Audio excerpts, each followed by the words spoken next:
आमदार नरेंद्र मेहता यांच्या 7-11 कंपनीनं मीरा भाईंदरमधील मौजे वरसावे इथं आदिवासींच्या जमीन बेकायदेशीरपणे बळकावल्याचा जिल्हाधिकाऱ्यांच्या चौकशी अहवालात सिद्ध झालाय। तर पीडित आदिवासींच्या नावांवर खोटी बँक खाती उघडण्यात आली आहेत। कोट्यवधी रुपयांची अफरातफर यात करण्यात आली आहे। तर आदिवासींना जमिनीचा एकही रुपया मोबदला म्हणून मिळाला नाहीये। प्रत्यक्षात 1 रुपयाही न मिळाल्यामुळे गरीब आदिवासी कुटुंबांना थेट 5 कोटी रुपयांच्या प्राप्तिकराची नोटीस सुद्धा प्राप्त झाली आणि पीडित कुटुंब उद्ध्वस्त होण्याच्या मार्गावर आहेत।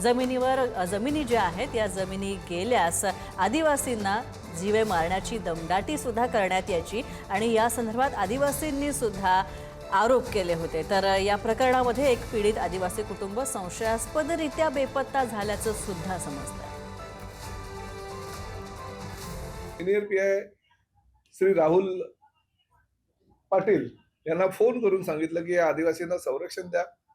भले ठीक आहे, कायदेशीर प्रक्रिया जी आहे ती होत राहील आणि कोणी किती मोठा व्यक्ती आहे त्या व्यक्तीनं जर यांच्यावर अन्याय केला तर त्यांना न्याय मिळवून देण्याची माझी भूमिका आहे।